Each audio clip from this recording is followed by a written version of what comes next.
Hi, I'm Linus Riddle. Today I'll be doing or installing a Linux virtual machine using Oracle VirtualBox. Um, and I'm doing this for my computer science and software engineering class for Go Lake. Um, so the first thing you want to do is probably get Oracle VirtualBox, which you can find if you search it online pretty easily, and I'll have a link on my website as well. Um, but you need to download this um, Linux Ubuntu 22 thing, and I have this in my ISO file. And then install Linux, which I have in this OS file or operating system. And all right, sorry about that. But the once you have these installed, you go to Oracle VirtualBox, um, and I'll explain a little bit more of the ISO files and whatever in a minute. But once you have things installed, then head to Oracle VirtualBox just by booting up and press New to make this virtual machine. Name it whatever you want. I'll name it log practice PM. And you would want it in a specific spot. For example, if I wanted this in like my specific folder where like in my virtual machines or wherever I want it, then you can put it somewhere. But here, I'll put it actually. I'll put it in my OS or vlog practice. That makes more sense.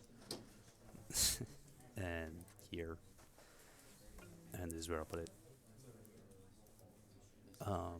And then for the ISO image, you want to, it put me straight here, but you want to navigate to wherever you downloaded your file here that says Linux Ubuntu 22.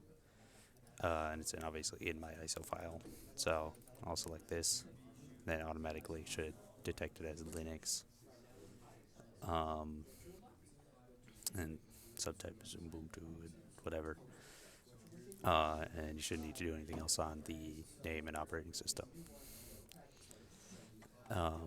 So here you can decide what your username for the virtual machine will be. Let's name it Linus, I guess. And then my password will just be like 123. And then 123. Doesn't really matter at this point. Then the host name. This can't have spaces in it, so I'll just backspace those. Name it whatever you want. But yeah, this should be all you need to do here. Password, username. On the hardware, what you want to set these to is dependent on your own machine and your actual host computer.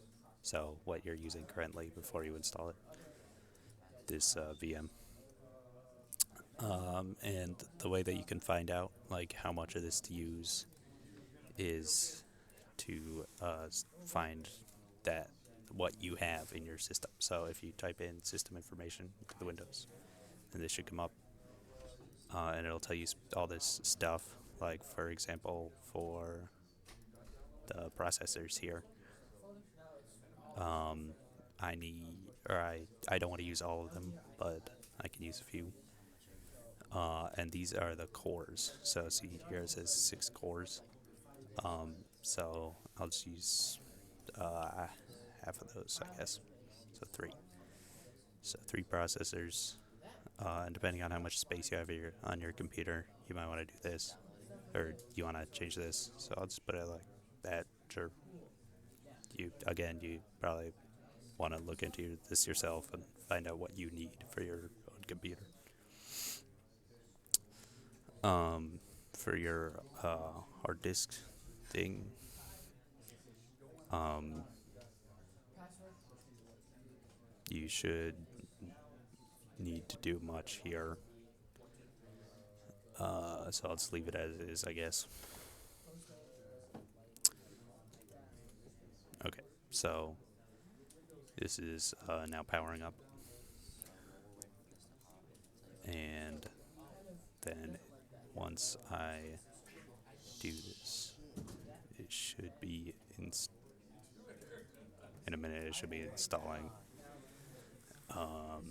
and then while that's installing, I'll show some actual information on some of these machines. Um, so, for example, virtual machines themselves are just like a software-based simulation. It it's a fake computer. It's a bit loud. But the it's a computer that runs on the hypervisors, which I'll show you in a second as well. That like is what you use to manage the virtual machines and all that. Um, so the virtual machines are generally used for like doing something maybe more risky or like something that you wouldn't want to do on your main computer. Like if you don't necessarily trust an app fully, you might not want to just download it on your computer. But a virtual machine is a completely virtual computer, so you can just or virtual operating system. So you can just like delete it, I guess, if you need to. Like if you've installed a virus that you don't want, obviously, then you can get rid of it. So like the virtual machines have things like their own CPU and their own RAM.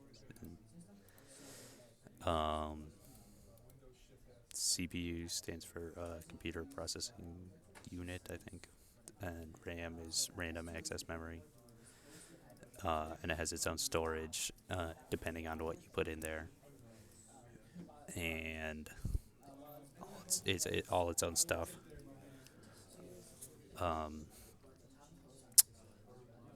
Okay, that's all I'll talk about there. Hypervisors are a thing that creates virtual machines, as I said, and you can make multiple. You can make several virtual machines on one host computer. And I'm using Hypervisor 2, which is running on an existing operating system. So like the host machine that I'm using now.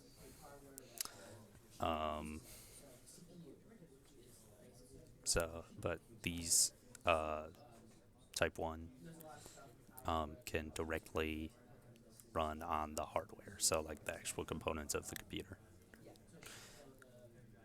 So that's this thing. So VirtualBox, and there's a few other things, but I'm using Oracle VirtualBox to run my virtual machine. Back here, I'll talk about the hardware, I guess. The CPU is what is the brain of the computer that like does the stuff, like the as it says here. It says you can read this if you want to read all this more extensively. You can like pause the video, I guess.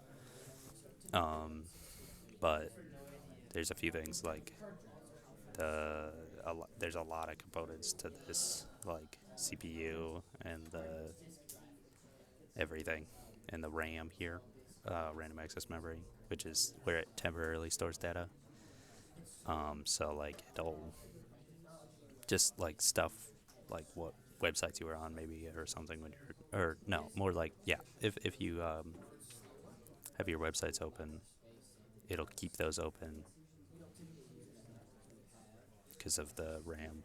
But when you turn off the computer, it gets rid of the that memory. Um, so this is like important for a lot of things because, yeah, as it says here, if you have insufficient RAM then and a bunch of things open, then you can't run that. Your computer needs more RAM. Hard drives are the long-term storage, basically. Like, yeah, it's unlike RAM because it's not temporary. So, yeah, there's a lot of stuff here to read if you want to read it. I'll just scroll over it. Okay, so back at the top, the host computer is here are my things. I've just taken screenshots of them here. Anyway, this is done now, so I'll do this. Our passwords. Whoa.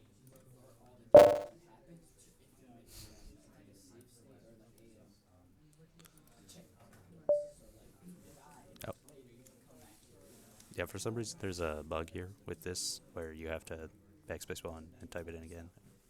But you could name this whatever. Um,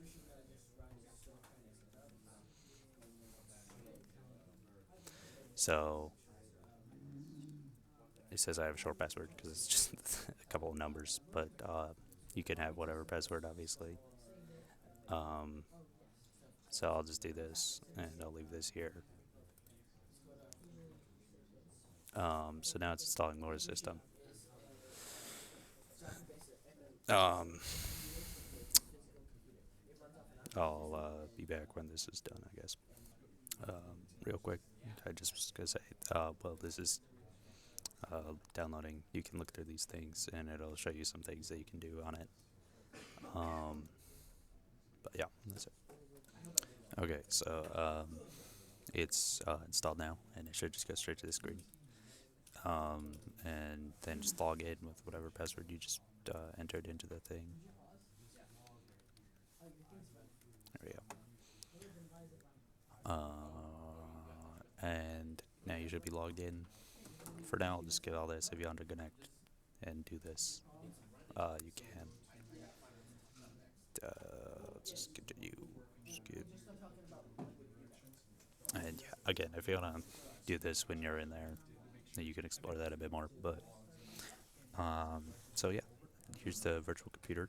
It's basically the same as a regular computer in a computer that you can just do basically anything that you could do on a normal computer on the virtual machine. So like I can just fully browse the internet if I want to do on this thing, and open whatever else and install things and everything. Like you could change the background and everything. It's basically, yeah, it's just a computer in a computer. Let's close that for now. But when you're wanting to go back to your normal machine, you can just do this and power off.